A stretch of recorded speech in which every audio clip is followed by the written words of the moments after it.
con Yemen, ya que la UNICEF ha advertido que el conflicto en ese país puede agudizar la desnutrición infantil. El conflicto armado en Yemen y la operación militar aérea de Arabia Saudita hacen la vida aún más compleja para millones de yemeníes que deben enfrentar otras amenazas silenciosas como las enfermedades infecciosas y la desnutrición. Hace unos días, el Fondo de Naciones Unidas para la Infancia, UNICEF, advertía que desde iniciado el conflicto entre las milicias hutís y las fuerzas leales al presidente Mansur Hadi, más de un centenar de niños habían muerto. Hoy, en un nuevo informe, alertan que siguen siendo los menores los grupos humanos más vulnerables. Según denunció Julien Harneis, delegado de UNICEF, ante la agencia de noticias Reuters, antes de esta guerra, más del 60% de la población vivían bajo la línea de pobreza. Hoy, con hospitales bombardeados y colegios usados como base de operaciones militares, el costo de vida ha incrementado y debilitado los servicios de gobierno. Harneis asegura que ya no es posible cumplir con el programa de vacunación de menores o las subvenciones a los más desfavorecidos, lo que acrecenta las posibilidades que en las próximas 4 semanas se eleven las cifras por mala alimentación en menores. En esa línea, el líder supremo de Irán, el ayatolá Ali Khamenei, no dudó en acusar a la coalición compuesta por países del Golfo Pérsico y de África del Norte por genocidio, al dejar un mal precedente que podría ser visto por los tribunales internacionales. Durante un discurso difundido por Press TV, Khamenei exhortó a las partes rivales a entablar un diálogo. Estas declaraciones se dan luego que el presidente de Irán, Hassan Rouhani, instara a Arabia Saudita a dar fin a la campaña de ataques aéreos en el país árabe. Rouhani advirtió que el canciller yemení Riyad Yassin está cometiendo los mismos errores que en otros países de la región, donde Arabia Saudita, nación sunita, e Irán, país de mayoría chiita, avalan a las partes en conflicto. Muy bien, pues lamentablemente el nivel de violencia en Yemen hace pues que los niños lamentablemente sea pues la población más vulnerable, ¿no? No solamente por la desnutrición, también pueden morir por los ataques que se están llevando a cabo. Sí, bueno, es lamentable ver nuevamente en una región particular del mundo pues este tipo de situaciones que no solamente afectan pues a los combatientes, afectan básicamente a la sociedad civil, a mujeres, a niños, a hombres, ancianos. Ahora, lo que hemos visto en el informe hay un tema interesante, ¿no? Y es cómo vemos un contraataque, digamos, una contraofensiva diplomática por parte de Irán. Irán, una contraofensiva además que ha pasado tanto por el presidente como por el líder supremo, ¿no? Khomeini hablando de genocidio en Yemen. Y algo razón tiene, es decir, estos ataques aéreos indiscriminados también violan derechos y habría que preguntar si estos ataques aéreos están de acorde con el derecho internacional. Pregunta que se puede responder en otro momento. Pero definitivamente, y por el otro lado Khomeini hablando de una necesidad de un diálogo, una negociación, algo que también dije Khomeini, Rouhani hablando, algo que también dijo Khomeini. Entonces, me parece que Irán es consciente de que más allá de su apoyo que ellos tienen a los hutis, que son de ascendencia chiita, saben que los hutis no pueden ganar el conflicto. Son una minoría en Yemen y además porque Yemen se encuentra junto a Arabia Saudita y en una región básicamente sunita, que hacen imposible pues cualquier posibilidad que ellos ejerzan un poder real en todo Yemen. Así que creo que es un momento, luego de los avances de los hutis, pues es un momento de plasmar negociaciones. Y creo que la mirada de Arabia Saudita es distinta. Desde su punto de vista, para hablar en términos, para dialogar, es básica, tiene que haber algo básico y es evitar pues hacer retroceder a los hutis, que obviamente hoy ya no solamente tienen la capital, sino que ya están casi en el principal puerto, en la segunda ciudad de Yemen, en Aden, lo cual obviamente desde un punto de vista negociador los sitúa en una posición muy favorable para cualquier pues acuerdo en el futuro. Muy bien, y ahora vamos a hablar de las fuerzas sirias que junto a algunas milicias palestinas están recuperando poco a poco el campo de refugiados de Yarmouk, tomado, como sabemos, por el Estado Islámico. Al menos 35% del campo de refugiados de Yarmouk está ahora bajo el control del gobierno de Bashar al-Assad, según ha informado Ahmad Magdalani, enviado de la autoridad palestina a Damasco para tratar la crisis. Tanto el ejército sirio como fuerzas palestinas, excepto las opositoras a al-Assad, están colaborando para expulsar a los insurgentes de Yarmouk. Magdalani había dicho que Damasco era responsable de Yarmouk y también indicó que el uso de la fuerza era la única solución para eliminar a los ultrarradicales. Según la agencia árabe siria de noticias Sana, Magdalani también destacó que Siria ha tratado con alta sensibilidad el desarrollo de la situación en el campo de refugiados. Antes de que inicie el conflicto sirio en 2011, Yarmouk acogía a 160.000 palestinos. Ahora, según Magdalani, quedan 17.500 y se ha reportado un total de 2.000 evacuados desde la última ronda de combates. Desde Roma, el canciller italiano Paolo Gentiloni dijo que su país iba a dar fondos de emergencia para ayudar a los refugiados palestinos atrapados en la lucha en el campo de Yarmouk. Esta será dirigida específicamente a los 3.000 niños palestinos que aún quedan en esa zona. En Irak, el primer ministro Haider al-Abadi visitó a las unidades del ejército en el corazón suní de la región de Al-Anbar, mientras las fuerzas de seguridad lanzaron una ofensiva contra los insurgentes del Estado Islámico.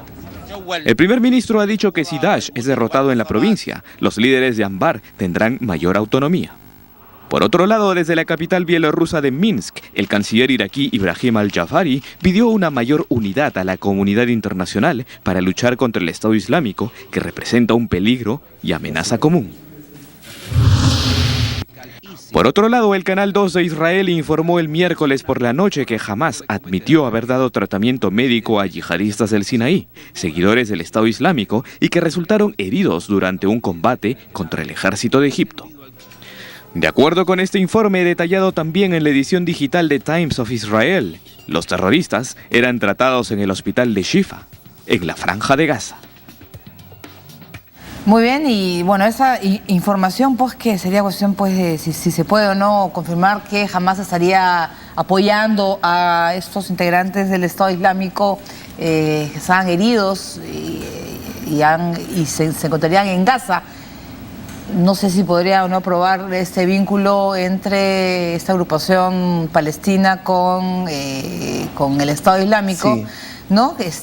Sería cuestión pues de que se pueda ahondar más, en investigar un poco más, ¿no? Esta es una situación difícil porque el campo de refugiados de Yarmouk prácticamente se está muriendo de hambre.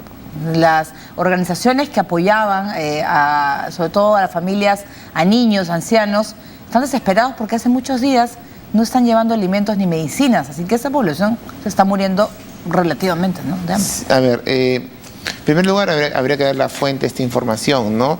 Ya que algunas de esas fuentes israelíes pues tienen algún tipo de orientación en tanto su conflicto con los palestinos. Sin embargo, hay unos temas a señalar importantes. Por un lado, no suena muy creíble que jamás esté apoyando al Estado Islámico, dado que los palestinos en este momento, aliados con Siria, se están enfrentando pues al Estado Islámico en lo que tú llamas el campo de refugiados de Yarmouk, que en verdad es un barrio ya. Fue un campo de refugiados hace un par de décadas, hoy es un barrio en la periferia de Damasco. Así que, ¿cómo es posible que jamás esté ayudando al que está enfrentándose y matando a sus connacionales en Siria? Pero por otro lado, más bien, cambiando la cara de la moneda, el Estado Islámico se enfrenta al gobierno de Al-Sisi, Egipto. Y al parecer, estos heridos vienen de enfrentamientos contra los egipcios y han pasado la frontera egipcia con la Franja de Gaza y han sido recibidos por Hamás. Y hay que entender que Hamás es alineado con la hermandad musulmana y por lo tanto está enfrentado al gobierno de Al-Sisi. Así que bajo esa premisa sí resulta lógico que comiencen a ayudar a aquellos que están enfrentados con su enemigo en Egipto, en tanto Al-Sisi reprime la hermandad musulmana. Y este tipo de situaciones que estamos viendo realmente contradictorias nos está planteando el Medio Oriente en este momento. Vemos a un Estados Unidos aliado con Siria contra el Estado Islámico, pero al mismo tiempo con Estados Unidos enfrentándose al gobierno de Bashar al-Assad. Y también vemos a un Estados Unidos aliado con Irán contra el Estado Islámico, pero también a un Estados Unidos enfrentado con Irán en torno al tema de Bashar al-Assad. Este tipo de situaciones vemos a turcos y kurdos trabajando de la mano cuando las diferencias históricas han sido amplias a lo largo de las últimas décadas. Así que este tipo de situaciones medias extrañas, de alianzas medias extrañas, está provocando pues esta situación medianamente caótica que vive esta parte del mundo. Claro, y además yo que estaba viendo en el diario ABC, hablan de que el Estado Islámico estaría buscando una tregua. Hay un artículo firmado por John Cantley, uno de los rehenes británicos, en los cuales podría que la posibilidad de una negociación podría estar muy cerca. Es que están realmente perdiendo, están perdiendo fuerzas en las cuales ¿Prefieren negociar con la coalición? ¿Que se viene una nueva etapa? Sí, a ver, 2 puntos. El primero es que lo de la derrota del Estado Islámico hay que tomarlo con pinzas, porque si bien vemos avances del ejército iraquí pues hacia Mosul, ya vimos cómo recuperaron Tikrit y ahora se habla de la toma de Mosul en las próximas semanas, pues también vemos cómo el Estado Islámico está peleando a pocos kilómetros del centro de Damasco. Claro. Es decir, en Siria sigue peleando y sigue afectando pues centros de poder muy importantes que si caen, mañana más tarde estamos hablando básicamente de la consolidación del Estado Islámico en el país sirio. Si toma Damasco, pues sería pues ya el Exacto, entonces triunfo. Yo soy muy cauto al hablar de la derrota del Estado Islámico, en primer lugar. Y en segundo lugar, con respecto a la tregua, ese artículo es extraño porque plantea una tregua, pero no tanto por la situación que vive hoy el Estado Islámico, sino porque ellos ya consideran que este camino no se va a detener, ellos van a convertirse en un Estado y va a llegar el momento en que tengan que negociar. Pero el mismo artículo señala algo interesante, de que esta negociación no impide que en el futuro ellos sigan pues en su cruzada contra los infieles. Es decir, esto es momentáneo, es político, es por conveniencia, pero no impide que en el futuro, porque finalmente esa es su razón de ser, la lucha contra los infieles y la creación de un gran pues Islam en el mundo. Así que el mismo artículo que habla de tregua al mismo tiempo habla que en un futuro puede haber condiciones para seguir la lucha y el enfrentamiento que ya hoy vemos.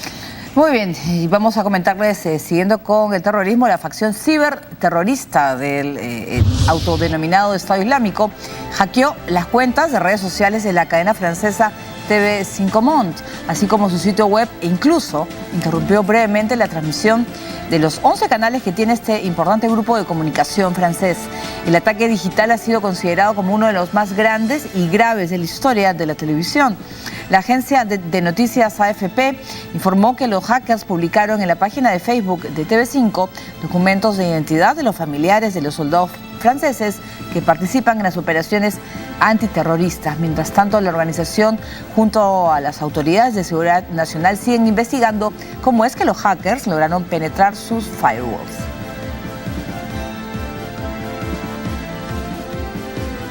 Al final, lo que tienen pues estos deben tener pues en sus filas a muy buenos hackers, ¿no? Para poder haber ingresado a la página web de esta cadena francesa, y es un mensaje, bueno, Francia es un punto que lo tienen, o sea, está en la mira del Estado Islámico, y este año lo ha demostrado con todo lo que está pasando.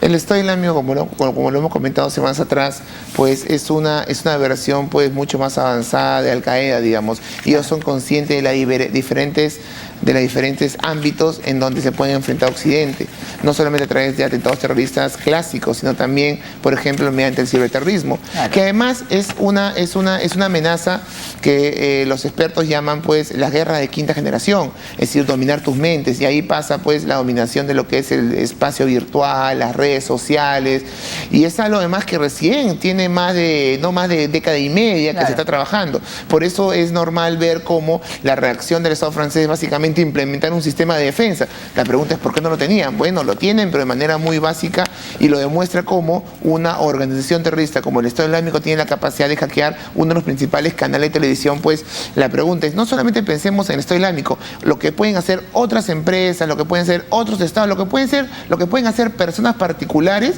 que afecten los intereses de un país a partir del manejo, el dominio del ciberespacio. Claro, eso es lo que muchos conocen como guerra de quinta generación. Claro, y al final eso se está llevando en todas partes del mundo, y además esos hackers son muy jóvenes, incluso hay hasta adolescentes, ¿no?, que tienen mucha habilidad y que pueden entrar incluso a hackear las páginas de la Casa Blanca o del, no sé, del Pentágono. Que el Estado hasta Islámico, niños sabían, ¿no? El Estado Islámico podrán ser muy conservadores en lo islámico, pero son conscientes de la modernidad y cómo utilizar la modernidad para sus fines. En este caso, para infligir terror y amenazar pues los intereses de los países occidentales. Muy bien, nosotros, Oscar, vamos a hacer una nueva pausa, vamos a regresar con otras informaciones y vamos a comentarles de la reunión entre Rusia y Grecia, que han reforzado sus lazos bilaterales. Volvemos.